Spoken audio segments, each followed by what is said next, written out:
Le logement va mal, c'est un secteur en crise. Tous les indicateurs sont à la baisse.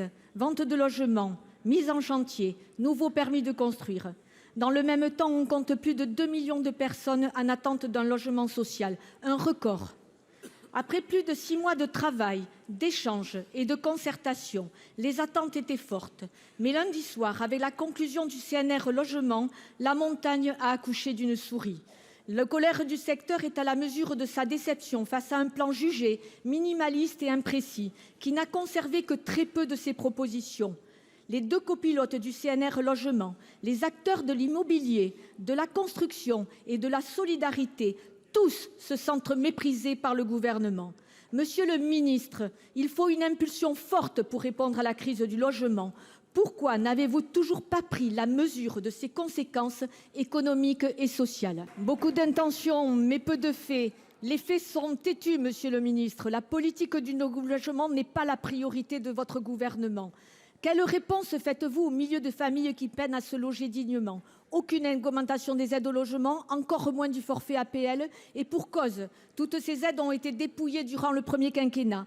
Quelle réponse pour les 2,4 millions de citoyens demandeurs de logements sociaux? Pas de baisse de la RLS, ni de la TVA pour le logement social, alors que l'on manque de logements abordables. Quelle réponse sur le foncier? Rien pour redonner un peu d'autonomie fiscale aux élus, rien pour permettre aux jeunes d'accéder à la propriété dans les territoires qui les ont vus naître. Aucune mesure non plus pour relancer la dynamique de la construction perdue depuis 2017. Où est la refondation promise? Le ministre des Comptes publics a déjà annoncé que le secteur du logement subirait une nouvelle baisse dans le budget 2024.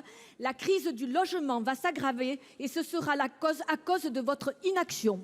Combien faudra-t-il encore de l'INSEE, de Lucas, de Chanel, de Dina pour qu'on s'attaque réellement au harcèlement scolaire?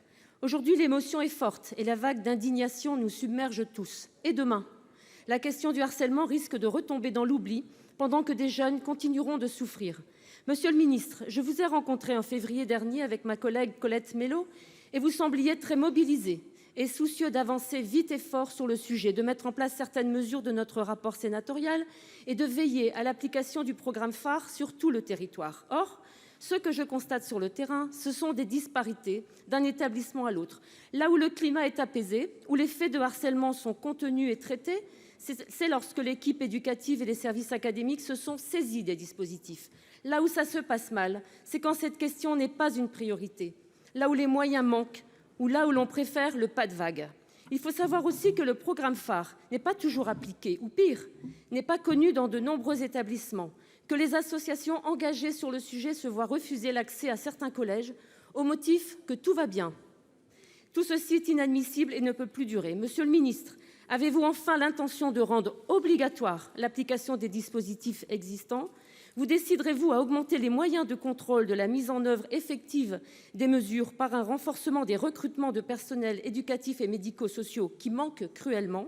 Entendez-vous renforcer la formation des enseignants et personnels à la prévention, la détection et au traitement du harcèlement? Comment améliorer la coordination entre les services de l'éducation nationale, de la police, de la justice, afin que la parole de l'enfant soit prise en compte pour qu'il soit et se sente protégé?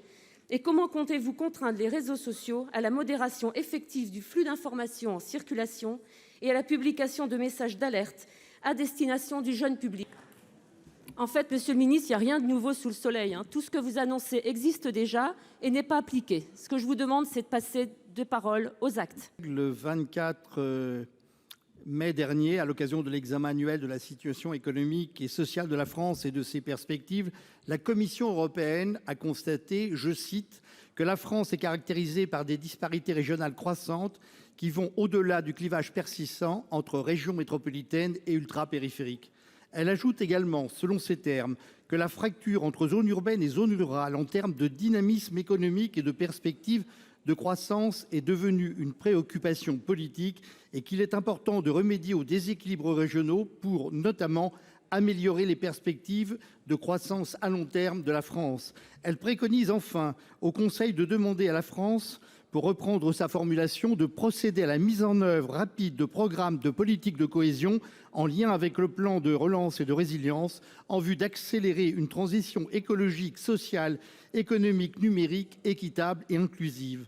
Alors, Monsieur le Ministre, j'aimerais avoir votre avis sur ce diagnostic impitoyable et savoir comment le gouvernement envisage de répondre aux recommandations de la Commission.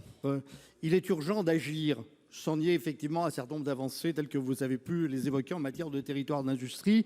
Les chiffres témoignent de cette urgence. Le PIB par habitant en Île-de-France est de 57 600 € contre 29 200 en moyenne pour les autres régions. La part de la population exposée au risque de pauvreté ou d'exclusion sociale s'élève à 22,4% dans les zones rurales contre 19,2% dans les agglomérations. L'espérance de vie en zone rurale est inférieure à 2 ans à celle constatée en ville. Urgence donc à mettre en œuvre une vraie politique d'aménagement du territoire global avec des moyens à la hauteur des enjeux de la cohésion sociale qui se délitent, ce qui remet en cause notre République. Par ailleurs, il y a 3 ans, notre Assemblée à l'unanimité avait demandé au gouvernement, à l'occasion de la présidence française de l'Union européenne, d'agir fortement pour la mise en place d'une vraie politique européenne destinée aux territoires ruraux, au-delà de la PAC et à la hauteur de ce qu'il pèse sur le plan démographique. Cela reste aujourd'hui un impératif sur lequel il y a lieu d'agir de manière déterminée.